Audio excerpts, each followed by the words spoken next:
नमस्कार, कशिश न्यूज के digital platform पर आप तमाम दर्शकों का स्वागत है। इस वक्त हमारे साथ वरिष्ठ पत्रकार रांची से जुड़े हुए हैं विनय कुमार जी, गिरिडीह से जुड़े हुए हैं सीनियर जर्नलिस्ट हैं नारायण विश्वकर्मा जी, और रांची में कशिश के दफ्तर से जुड़े हुए हैं विशाल भारद्वाज। इनसे चर्चा होगी कि जैसा कहा जा रहा था, जैसी खबरें संकट सामने आ रही थी, हूबहू वैसा ही हुआ है। हेमंत सोरेन ने अकेले ही मुख्यमंत्री पद की शपथ ली है। जो चर्चा चल रही थी कि शायद मंत्रिमंडल में पेच फंसा हुआ है, इसीलिए बाद में मंत्रियों की शपथ दिलाई जाएगी, वैसा ही हुआ है। तो आखिर पेच कहाँ फंसा हुआ है, क्यों हेमंत सोरेन ने अकेले ही शपथ लेने का डिसीजन लिया, और अब जो पेच फंसा हुआ है वो कब तक सुलझ जाएगा, और कितने दिनों में किस किस कोटे से, यानी कांग्रेस, आरजेडी और झारखंड मुक्ति मोर्चा से कौन कौन लोग शपथ लेंगे। शुरुआत करते हैं नारायण जी के साथ। नारायण जी, जो इन्फॉर्मेशन चल रही थी, हालांकि शुरू में खबर आई कि कुछ लोग शपथ ले सकते हैं आज हेमंत सोरेन के साथ भी, लेकिन अब शपथ ग्रहण समारोह संपन्न हो गया है। कैबिनेट की मीटिंग के बाद हेमंत सोरेन लाइव भी आए हैं, कई मुद्दों पर उन्होंने बयान भी दिया है। तो क्या कहेंगे अब, जो कैबिनेट का जो विस्तार होना है वो कब तक होगा, और कहाँ पेच फंसा हुआ है? सबको जोहार। आज शपथ ग्रहण समारोह में जो कुछ देखा सुना गया, समझा गया, कुछ बॉडी लैंग्वेज लोगों के, उसके आधार पर इस बात की थी, लोगों में चर्चा जरूर थी कि आखिर हेमंत सोरेन अकेले क्यों ले रहे शपथ, क्यों नहीं और लोगों को लिया गया। ये तो चर्चा स्वाभाविक थी, जैसा हम लोग भी पहले से कर रहे थे। जी। जहाँ तक पेच फंसे रहने की बात है, तो फिलहाल तो हम सस्पेंस ही कहेंगे कि अभी सस्पेंस ही है। लेकिन राजद की ओर से और राजद की ओर से खासकर बहुत ज्यादा झमेला नहीं है, लेकिन माले की जो बैठक हो रही है, कल शायद कल ही बैठक हो रही है, तो माले तय कर पाएगा नहीं कर पाएगा, क्योंकि अभी तक तो बाहर से समर्थन अच्छा, तो देता एक रहा है दो माले। ब्रेकिंग भी एक दो ब्रेकिंग भी दे दे रहे हैं। अभी अभी तुरंत आया हेमंत सोरेन ने, जो प्रोजेक्ट वन के साथ लाइव आए थे, तो प्रोटेम स्पीकर स्टीफन मरांडी को चुना गया है, ये हम्म, क्लियर कर दिया उन्होंने। हम्म, 9 से 12 दिसंबर को विधानसभा का सत्र भी निर्धारित कर दिया गया है, और दिसंबर महीने में मैया सम्मान की राशि 2500 का वादा जो किया था, उसको लेकर भी आगे बात बढ़ गई है। और केंद्र के पास जो बकाया जो राशि है, 1,36,32,000 शायद, जहां तक मुझे एक याद है, लाख छत्तीस हजार उसके करोड़ लिए 1,36,000 एक लाख करोड़, छत्तीस उसके हजार लिए भी करोड़ कानूनी लड़ाई लड़ने का डिसीजन हुआ है। और इसके अलावा 1 जनवरी से पहले नौकरी परीक्षा कैलेंडर प्रकाशित भी किया जाएगा।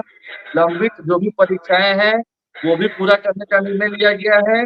असम के चाय बागान में काम कर रहे लोगों की स्थिति को जानने के लिए सरकार का एक प्रतिनिधिमंडल असम भेजा जाएगा, जो सरकार को रिपोर्ट करेगी। अब तक की जो जानकारी है वो ये है। कंटिन्यू किया जाए नारायण जी। जी। ये 1,36,000 करोड़ को लेकर तो काफी ट्विटर पर भी और उसका बाकायदा एक पोस्टर बना के भी प्रकाशित किया गया, और कई बार ये चला भी। देखिए, 1,36,000 करोड़ जो है ना, वो सुप्रीम कोर्ट का आदेश में ये नहीं लिखा है कि आप एक बार में राशि पूरी की पूरी राशि दे देंगे, बल्कि सुबह केंद्र सरकार तो रिव्यू पिटिशन में चली गई थी। हालांकि वो खारिज हो गई, वो याचिका सुप्रीम सुप्रीम कोर्ट में केंद्र सरकार की। जी। लेकिन 12 साल में देना है पैसा, एक बार में एक मुश्त तो देना ही नहीं है, वो देना है 12 साल में। मतलब एक साल में जो उसका रेशियो निकाल लिया जाएगा, उस हिसाब से उनको मिलेगा। तो उस राशि से तो उनके मुंह में जीना होगा। जो खैर जो चलिए, इसमें भैया इसमें सामान सबसे बड़ी बात जो मुझे लग रही है कि मैया सम्मान योजना की राशि तो पहले भी उन्होंने कहा था कि दिसंबर महीने में दी जाएगी, तो वो कहा भी है, फिर से दोहराई है वो बात। और दूसरी बात की परीक्षा के लिए कैलेंडर घोषित कर दिया जाएगा, जो बीजेपी की तरफ से वादा किया गया था, वो हेमंत सोरेन उसको आगे लेकर के चले जा रहे हैं, क्योंकि ज्यादातर नाराजगी युवा वर्ग में ही थी पेपर लीक होने की वजह से। खैर, जिस पर हम लोग चर्चा के लिए बैठे हैं वो उस पर थोड़ा सा प्रकाश डाला जाए नारायण जी। देखिए, जो परीक्षा की बात जहाँ तक है, जेपीएससी सीजीएल वगैरह जो परीक्षा चल रही है, उस पर जो बार बार जो व्यवधान आता है, कारण कई हैं, उस पर नहीं जाकर हम लोग ये कहें कि परीक्षा कैलेंडर जारी करना हर सरकार के लिए प्राथमिकता में तो रही है, लेकिन ऐसा संभव हो नहीं पाया है। और ये संभव अगर नहीं हो पाया तो इसमें सिस्टम की ज़्यादा गलती रही है, और खैर खैर सिस्टम के पेज को खैर, लेकर ही। ये इस सरकार ने वादा किया है, अब सीएम बनने के बाद उन्होंने बोला है। ठीक। नहीं, वादे तो उस अभी पे कई बताया होंगे। जाए हाँ। कि कब, अब देखिए प्रोटेम स्पीकर का भी ये हो गया है, सत्र का भी अनाउंसमेंट हो गया है, तो क्या सत्र से पहले सारी चीजें जो मंत्रिमंडल गठन की जो कवायद है वो सारी पूरी हो जाएगी, और कैसे पूरी होगी उस हाँ पर जरा बताया जाए। हाँ, क्योंकि समय पर्याप्त मिल गया है, तो जी। इस बीच जो भी पेच है कांग्रेस की ओर से जो भी पेच है, हमको लगता है इसमें तो सुलझ जाएगा। क्योंकि एक बात आई है कि क्यों नहीं पुराने लोगों को ड्रॉप किया जाए और नए चेहरे को शामिल किया जाए कांग्रेस में, क्योंकि वहाँ करीब 12 से 13 लोग लाइन में थे, 16 जीते हैं, 12-13 ही मांग रहे थे कि हमको दो, हमको दो, हमको दो। तो इस पर एक चर्चा आई है कि कुछ युवा चेहरों को समय दिया जाए पहली बार, और जो शिक्षित लोग हैं उन पर ज़्यादा फोकस किया जाए। लेकिन पुराने लोगों को ड्रॉप किया है, पुराने लोग पहले रह चुके हैं। तो एक बात अंदर बाहर ये बात चल रही है। दूसरी बात है कि ऐसा कहा गया कि क्यों नहीं 2-2 साल 3-3 साल का टर्म किया जाए कांग्रेस में, मैंने एक रास्ता निकालने का, इस तरह का मथापच्ची चल रही है। नहीं नहीं, वो तो पुरानी बातें हो गई, उस पर तो कड़ा रिएक्शन भी आया था जेएमएम का, और अब तो वैसी स्थिति ही नहीं है, बिल्कुल भी नहीं है। बिल्कुल नहीं है, वही हम बार बार हम पहले ही बोल रहे हैं कि कांग्रेस की मनमानी तो कतई नहीं चलेगी।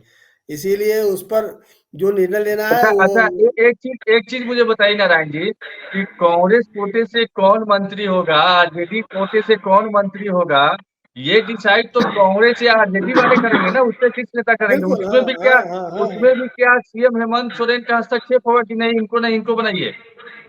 नहीं नहीं नहीं, उसमें तो भाई उनका जो आला कमान है कैंडिडेट, तो वही तय करके लिस्ट भेजेगा, वो मानना है इन लोगों को।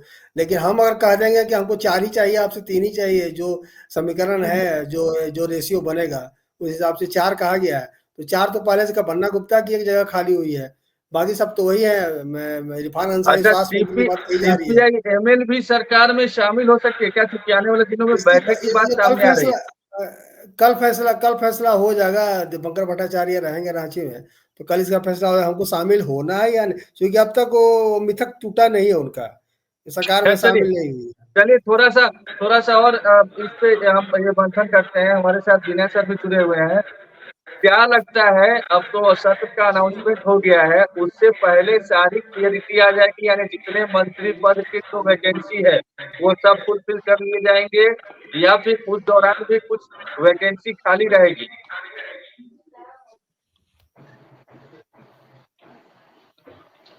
आवाज आवाज नहीं आ रही विनय सर। देखिए, सबसे बड़ी बात ये है कि ये जी सरकार बहुत कंफर्टेबल मेजोरिटी में है। कहीं कोई मेजोरिटी का प्रश्न ही नहीं है कि कोई साबित करना है असेंबली में। ऑलरेडी जी इसके पास 56 विधायक है, तो ये पूर्ण बहुमत की सरकार है, बहुत मजबूत सरकार है। तो मुझे जी। लगता है कि कोई हड़बड़ी नहीं है। मुख्यमंत्री के रूप में आज हेमंत सोरेन ने शपथ ले ली और पहली कैबिनेट की बैठक आज हो गई। पहली कैबिनेट की बैठक में जो प्रक्रिया होता है, विधानसभा के आहूत करने के लिए एक प्रस्ताव भेजा जाता है गवर्नर के पास, और कैबिनेट ने आज प्रस्ताव भेज दिया। अभी कैबिनेट की बैठक में निर्णय ले लिया गया, और उसी प्रस्ताव के साथ साथ प्रोटेम स्पीकर के लिए जाता है। प्रोटेम स्पीकर चूंकि सबसे वरिष्ठ इस विधानसभा में अगर आप देखेंगे तो स्टीफन मरांडी है। इस विधानसभा में 2 ऐसे लोग हैं जो 1980 में पहली बार विधायक बने थे, जीत कर आए। एक है राधा कृष्ण किशोर और दूसरे हैं स्टीफन मरांडी। लेकिन स्टीफन मरांडी का कार्यकाल सबसे ज्यादा लंबा रहा। वो पार्लियामेंट के भी मेंबर रहे, राज्यसभा के भी सदस्य रहे, और सबसे बड़ी बात है कि स्टीफन मरांडी 2005 के विधानसभा चुनाव में हेमंत सोरेन को भी हराए थे, निर्दलीय उम्मीदवार के रूप में दुमका से। बहुत कद्दावर नेता है। हालांकि बाद और में हेमंत सोरेन ने उनको भी हरा दिया, बदला ले लिया था। हाँ, लेकिन मेरा ये कहने का मतलब उनको हरा चुके हैं स्टीफन मरांडी। और स्टीफन मरांडी को प्रोटेम स्पीकर, पहले भी इस प्रोटेम स्पीकर पिछली बार भी मुझे याद है इन्हीं को बनाया गया था, क्योंकि और सबसे बड़ी बात क्या है कि पिछली जो विधानसभा थी जो भंग हो गई अब, तो उस विधानसभा में भी 2 लोग 80 वाले जीत के आए थे। एक सरफराज अहमद जीत के आए थे और एक स्टीफन मरांडी। इस बार भी 2 जीत के आए हैं।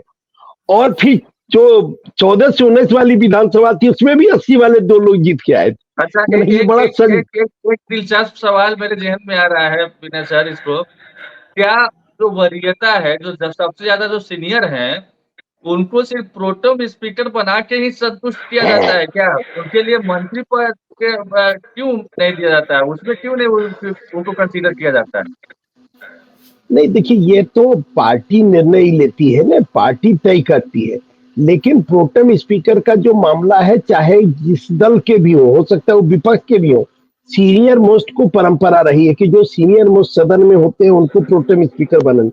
जी जी। आप मंत्री बनाना तो मुख्यमंत्री का विशेषाधिकार है, मुख्यमंत्री जिसको चाहेंगे वो मंत्री बनेगा। अब थोड़ी सी व्यवस्था है कि गठबंधन में गठबंधन के नेता अपने दल से नाम भेजते हैं और मुख्यमंत्री बनाते हैं, लेकिन मुख्यमंत्री बनाना तो मुख्यमंत्री का विशेषाधिकार माना जाता है। मुख्यमंत्री किसको, तो मुख्यमंत्री तो अपना सारा समीकरण देखकर, झारखंड मुक्ति मोर्चा का समीकरण कैसा रहेगा, संथाल में कैसा, आप देख रहे हैं संथाल में सबसे बड़ी सफलता मिली। अब तक के इतिहास में संथाल में इतनी अधिक सीटें कभी झारखंड मुक्ति मोर्चा नहीं जीत पाई है। 18 में से उसके गठबंधन को 17, पिछली बार कोल्हान में रहा था ऐतिहासिक जीत, लेकिन इस बार कोल्हान में 14 में से 13 सीट ही जीत, 11 सीट ही जीत पाई इंडिया गठबंधन, 3 सीटें एनडीए को भी मिला। लेकिन जो सबसे सफलता, वो सब ठीक है सर, लेकिन पिछली बार तो मुख्यमंत्री पद के साथ जहां तक मुझे याद है कि 3 विधायकों ने भी मंत्री पद की शपथ ली थी। इस बार पूर्ण बहुमत मिलने के बाद कहीं कोई किंतु परंतु नहीं है, फिर भी इस बार ऐसा क्या हो गया कि इसमें डिले हो रहा है? कहाँ नहीं पे फंस रहा है? इस बार आपको याद होगा जब हेमंत सोरेन तीसरी बार मुख्यमंत्री बने थे तो अकेले शपथ लिए थे जी। उसके बाद कैबिनेट का एक्सपेंशन हुआ था और कैबिनेट में मंत्री बनाए गए थे, आपको याद होगा। तो हो सकता है कि कुछ शुभ मानते होंगे कि भाई तीसरी बार अकेले लिए तो ये मेरे लिए शुभ रहा और आगे भी शुभ रहेगा क्योंकि इतनी बड़ी मेजोरिटी मिली। तो कहीं ना कहीं ये सब कुछ बातें भी होगी, मन में ये सब रहता है। अब हर जगह कुछ न कुछ अंधविश्वास भी चलता है, मुख्यमंत्री के साथ क्या है वो तो वही बता पाएंगे। लेकिन हम लोग क्रिकेट वगैरह में जानते हैं कि कुछ प्लेयर होते हैं जो दायां पैर पहले रखते हैं, तो वही हर मैच में वो दाएं पैर पहले रखते हैं। कुछ लोग रुमाल रखते हैं। पेच वेच नहीं है, सब एकदम ठीक है, ओके, कहीं कोई दिक्कत नहीं है। नहीं देखिए, है क्या कि आज के दौर में हर कोई चाहता है मंत्री बनना।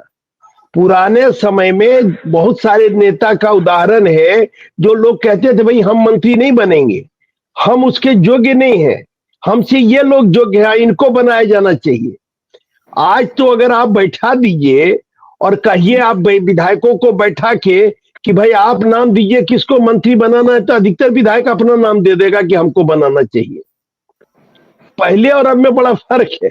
अब हर एमएलए चाहता है कि हम मंत्री बने, उसमें कोई बुराई भी नहीं है क्योंकि आप जब एमएलए जीत कर आते हैं तो हर आदमी की तमन्ना रहती है हम तरक्की करें। सत्र से पहले आप देख पा रहे हैं कि जो भी वैकेंसी है वो सब फुलफिल हो जाएगी, हो भी सकती है, या कह सकते हैं कि भाई एक बार विधानसभा से सबको शपथ वगैरह हो जाए उसके बाद हम करेंगे, ये भी मुख्यमंत्री कह सकते हैं। कल तो इस तरह से मीर साहब का एक बयान भी आया था कि हम बहुमत सिद्ध करने के बाद शपथ में मंत्रियों का एक्सपेंशन करेंगे, तो हो सकता है। लेकिन ये देखिए, ये जिनको चुनाव आयोग ने हटाया था, भजंत्री एक बार फिर से रांची के डीसी बनाए गए, ये भी नोटिफिकेशन निकल गया है। 7 प्रस्तावों पर कैबिनेट में मुहर लगी है। विशाल के पास चलते हैं। विशाल, आपके पास क्या इंफॉर्मेशन है? क्या जो सत्र आहूत हुआ है उससे पहले आप सारी चीजें जहां पर पेच फंसने की बात आ रही है वो सब कुछ दुरुस्त कर लिया जाएगा, मंत्रिपरिषद का गठन हो जाएगा? विशाल, देखिए, आज मुख्यमंत्री हेमंत सोरेन ने अकेले शपथ लिया है। आशुतोष, हम लोग कल भी डिस्कस कर रहे थे कि आखिरकार क्यों मुख्यमंत्री हेमंत सोरेन को अकेले शपथ लेना पड़ा। देखिए, सबसे बड़ी बात है कि राष्ट्रीय जनता दल, कांग्रेस, झारखंड मुक्ति मोर्चा और माले मिलकर इस बार झारखंड विधानसभा 2024 का चुनाव लड़ी थी।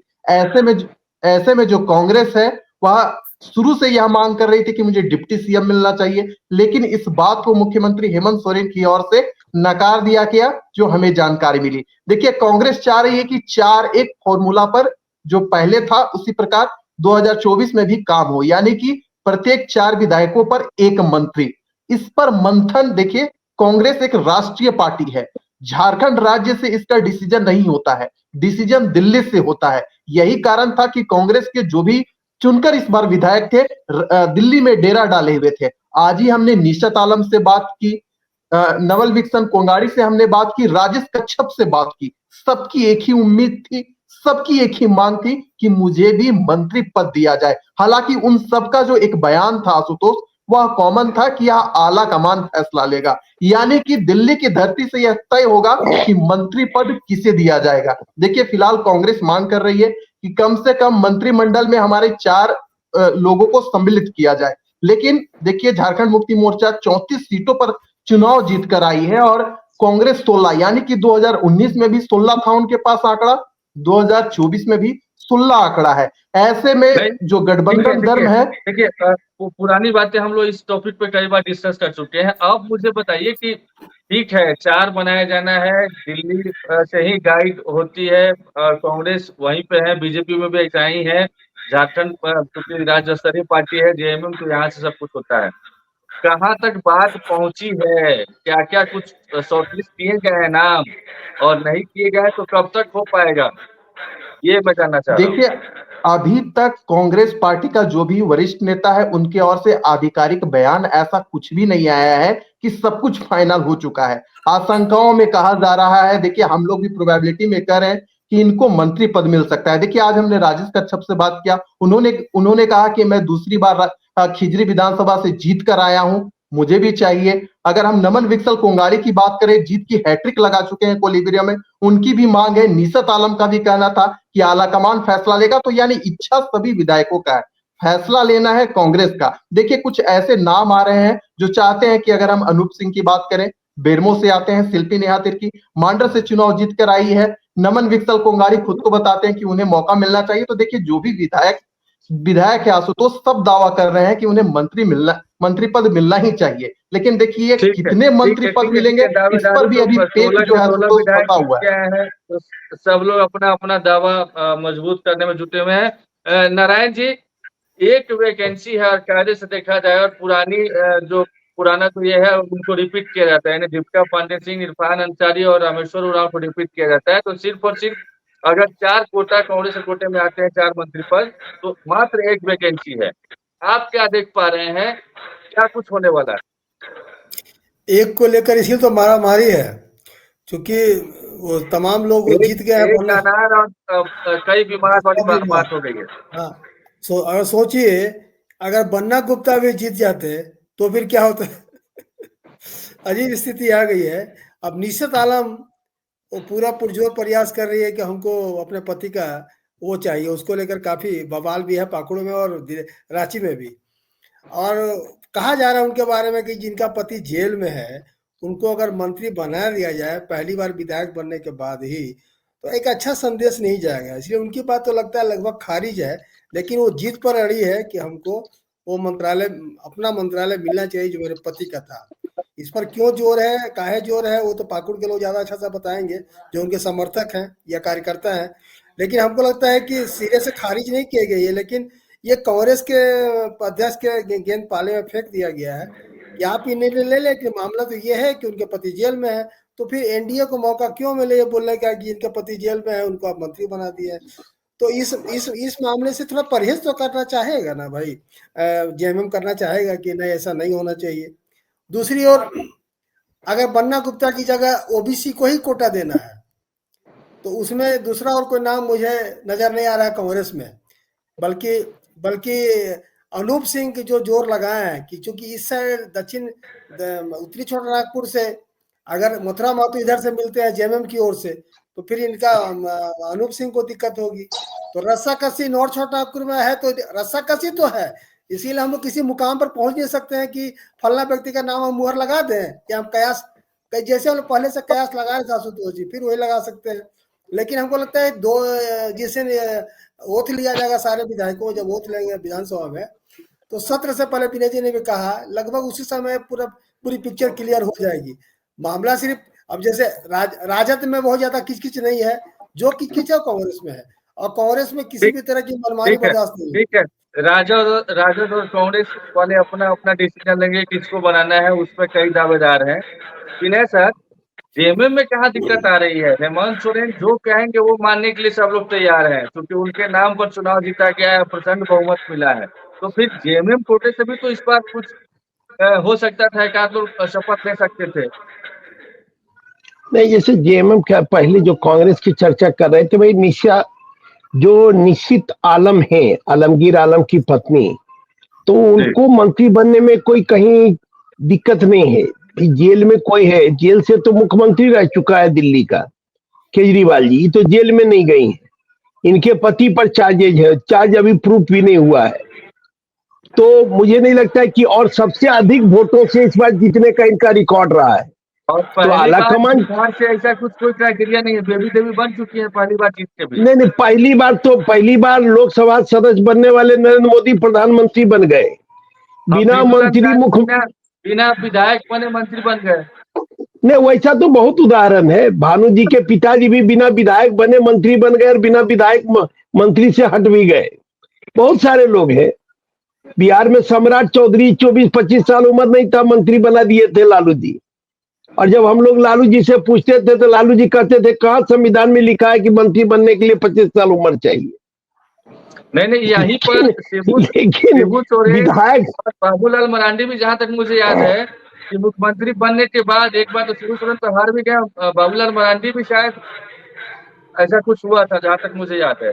नहीं, बाबूलाल मरांडी तो नहीं, बाबूलाल मरांडी नहीं, वो तो प्रक्रिया है आशुतोष जी, वो तो संविधान में है। आप बिना सदन के सदस्य रहे 6 माह तक मुख्यमंत्री रह सकते हैं, या मंत्री बन सकते हैं, या प्रधानमंत्री बन सकते हैं, वो संविधान में वर्णित है। 6 महीना के अंदर आपको सदन का सदस्य होना पड़ेगा, और 6 महीना सदन का सदस्य नहीं हो पाइएगा तो फिर आप हट जाइएगा। ये संवैधानिक प्रक्रिया के तहत, ये कोई बड़ी बात नहीं है। आप उत्तराखंड में आप देख लीजिए, जो मुख्यमंत्री अभी है वो चुनाव विधानसभा का हार गए, बावजूद उनको मुख्यमंत्री बनाया गया, और फिर वो सीट से दूसरी सीट से जीत के आए, और अभी मुख्यमंत्री कंटिन्यू कर रहे हैं। यहाँ भी तो ऐसा कुछ नहीं है कि जो पहली बार चुन के आए उनको नहीं बना सकते। नहीं, पहली बार तो बहुत सारे लोग पहली बार तो बहुत सारे लोग मंत्री बनते हैं। पहली बार बिना सदन के सदस्य की आप ही ने हाजीफुल साहब का मधुपुर से जो जीते हैं, उनका नाम आप ही ने लिया, वो तो बिना सदन के सदस्य बने मंत्री बन गए। तो ये कोई किंतु परंतु नहीं, इसलिए मुझे लगता है कि वो एक बड़ी दावेदार है, मेरे समझ से वो बड़ी दावेदार है। और कहीं न कहीं इरफान अंसारी के राह में रोड़ा बन रही है। हालांकि इरफान अंसारी के पक्ष में एक बात जाता है कि झारखंड में पिछड़े मुसलमानों की संख्या, अंसारी बिरादरी की काफी संख्या है, और इसके नेता फुरकान अंसारी हुआ करते थे, जो अभी है ही इरफान के पिताजी। तो उनकी एक दावेदारी, मजबूत दावेदारी है, और पढ़े लिखे हैं, डॉक्टर भी हैं, और तीसरा टर्म एमएलए के रूप में भी आ गए, मंत्री भी रह चुके तो है। लेकिन इनके राह में रोड़ा बनी हुई है अभी, ये जो हम लोगों के पास भी सूचना है। और कांग्रेस में बड़े सीनियर लोग जीत के आ गए। राधा कृष्ण किशोर का ये 6ठा टर्म है। ये आपको इनका जो प्रदीप यादव का भी 5वां 6ठा टर्म है। 2000 में प्रदीप यादव जीते, तब से लगातार जीत रहे हैं। तो 2000 जीते, 2005 जीते, 2009 जीते, 2014 जीते, 2019 6ठा टर्म है। उस बीच में वो 1-2 साल के लिए पार्लियामेंट के भी मेंबर रहे। तो कांग्रेस में बड़े दिग्गज लोग जीत के आए हैं। बंधु तिर्की की बेटी भी लगातार दूसरी बार जीत गई। चूंकि ईसाई बिरादरी से भी, ईसाई बिरादरी, आदिवासियों में भी जो ईसाई होते हैं वो बिरादरी से आती है। तो कहीं न कहीं कई लोग बड़े दावेदार हैं, और आपने जिन लोगों का नाम लिया वो लोग भी दावेदार हैं। मुझे लगता है झारखंड मुक्ति मोर्चा में बहुत ज्यादा प्रॉब्लम नहीं है। झारखंड मुक्ति मोर्चा में लगभग करीब बातें तय है। जो लोग पहले से कोल्हान से आए थे जीत के, दीपक बिरुआ वगैरह बहुत सीनियर मोस्ट आदमी है, उनका बनना लगता तय है। सोरेन, हफीजुल हसन, ये लोग करीब फाइनल है। नहीं, हफीजुल हसन का भी नाम तय है, लेकिन एक टी राजा साहेबगंज से जीते हैं, एमटी राजा। तो एमटी राजा भी चर्चा में है। एमटी राजा का भी चर्चा में है, लेकिन हफीजुल साहब का ज्यादा चांस लग रहा है। उनके पिताजी भी एकदम शिबू सोरेन के खास आदमी माने जाते थे। लेकिन थोड़ा सा देखना पड़ेगा कि समीकरण किस तरह से बनता है, क्योंकि सारठ से चुन्ना सिंह भी जीते हैं, सीनियर मोस्ट एमएलए हैं, जेएमएम से हैं, तो वो भी दावेदार है। तो अगर उनको और मधुपुर होगा अगल बगल की नहीं, ये सब थोड़ा सा मुख्यमंत्री देखेंगे, लेकिन मुझे लगता है कि झारखंड मुक्ति मोर्चा में कोई प्रॉब्लम नहीं है और हेमंत सोरेन जिस पर निर्णय लेंगे उस पर कहीं किंतु परंतु का कोई सवाल नहीं है। चलिए चलो विशाल और विशाल और जो महतो में सबसे सीनियर मोस्ट मथुरा महतो है, उनकी चर्चा है कि उनको बनाया जा सकता है। वैसे कोई नया दूसरा भी चेहरा ला सकते हैं हेमंत सोरेन, वो तो अब देखना पड़ेगा कि क्या करते हैं, क्योंकि वहां जयराम के रोकना पड़ेगा झारखंड मुक्ति मोर्चा, क्योंकि जयराम युवाओं में बहुत लोकप्रिय है, जीत के भी आ गए एमएलए, तो उनके वर्चस्व के लिए भी मथुरा महतो को लाना पड़ेगा उस इलाके से। मथुरा महतो की भी अच्छी प्रतिष्ठा मानी जाती है और भी कई लोग हैं, लेकिन मुझे लगता है कि झारखंड मुक्ति मोर्चा में कोई प्रॉब्लम नहीं है। कांग्रेस में ही थोड़ा ज्यादा है लोग, हर लोग क्योंकि बहुत सीनियर लोग जीत के आ गए हैं। आरजेडी में भी थोड़ा प्रॉब्लम है, लेकिन आरजेडी में तो तय जानते हैं कि लालू जी जो कर देंगे वो फाइनल हो जाएगा, तेजस्वी जी जो कर देंगे। आज भी तेजस्वी जी भी थे, जयप्रकाश यादव थे, भोला यादव थे, सब लोग मौजूद थे समारोह में। तो आरजेडी में भी दो दावेदार की चर्चा है, दोनों संजय यादव के बीच है। जो हम लोगों को सूचना है कि दोनों के बीच चल रहा है मामला। गुड्डा वाले संजय यादव भी बहुत मैंने प्रभावशाली ढंग से, आज तो उनका बहुत जबरदस्त कटआउट वगैरह रांची में दिखाई पड़ रहा था, हर जगह संजय यादव, गुड्डा वाले संजय यादव की चर्चा ही थी। तो पुराने विश्वासी विशाल, मुझे ये बताइए कि सिर्फ मंत्री को लेकर के या संख्या को लेकर पेच है, या फिर विभाग को लेकर भी कुछ अंदर खाने चल रहा है कि मुझे ये विभाग चाहिए, इसको लेकर भी मामला फंसा हुआ है? विशाल, देखिए कोई भी राजनीतिक दल, जी बिल्कुल आशुतोष में छोटा, देखिए कोई भी राजनीतिक दल है आशुतोष, तो उसका जो समीकरण होता है वह सब कुछ देखती है कि कैसे अपनी गोटी सेट करनी है। देखिए जातीय और प्रमंडलीय स्तरीय जो समीकरण है वह बेहद जरूरी है। कांग्रेस इसी पेच में फंसी हुई है, झारखंड मुक्ति मोर्चा जैसा विनय सर ने कहा, लेकिन झारखंड मुक्ति मोर्चा के अंदर भी चल रहा है, एक और एमटी राजा, दूसरी ओर हफीजुल हसन। तो मामला वहां पर फंस रहा है कि किस प्रमंडल से किसे लाना है, किस जाति से लाना है, चाहे वो कांग्रेस हो, झारखंड मुक्ति मोर्चा हो, यह देख रही है। बात रही राष्ट्रीय जनता दल की, तो 2019 में 1 सीटें राष्ट्रीय जनता दल ने जीता था और सत्यानंद भोक्ता एक ही थे, अनुसूचित जाति से आते थे, लेकिन अब जो भोक्ता जाति है अनुसूचित जनजाति में सम्मिलित हो गई है। अगर हम सुरेश पासवान की बात करें, अनुसूचित जाति से आते हैं, देवघर से चुनाव जीतकर आए हैं, तो उनके नाम की भी चर्चा खूब हो रही है। ऐसे में देखिए कांग्रेस की अगर बात करें, राष्ट्रीय जनता दल की बात करें या झारखंड मुक्ति मोर्चा की बात करें, जो मंत्री पद हो या विभाग का जो बंटवारा को लेकर आप सवाल कर रहे हैं, मामला एक ही में फंस रहा है कि कैसे जातीय और प्रमंडलीय स्तरीय से जो समीकरण है उसे बैठाया जाए और फॉर्मूला को तय किया जाए। जी आशुतोष। ठीक है, अच्छे विभाग की भी ख्वाहिश होती है। विनय सर, हम आपके पास, विनय सर आ रहे हैं, बस लास्ट कमेंट ले लेते हैं नारायण जी का।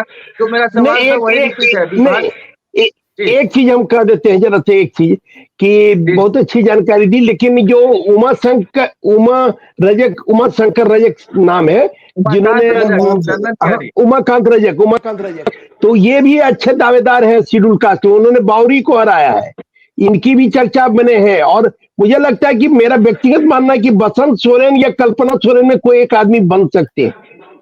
कल्पना सोरेन भी बन सकती हैं, बसंत सोरेन भी दोनों में से कोई एक हो सकते हैं कि आ जाए, क्योंकि कल्पना सोरेन भी परफॉर्मर रहेंगी। अगर उनको मंत्री बनाया जाता है तो वो परफॉर्म करेंगी और विभाग बहुत अच्छे से चलेगा, क्योंकि उनका जो एटीट्यूड है, जो बनाए जाने की भी खबर आ रही है, कार्यकारी अध्यक्ष और या बसंत सोरेन को भी जिम्मेदारी दी जा सकती है। बसंत सोरेन पहले भी मंत्री रह चुके हैं, आपको याद होगा।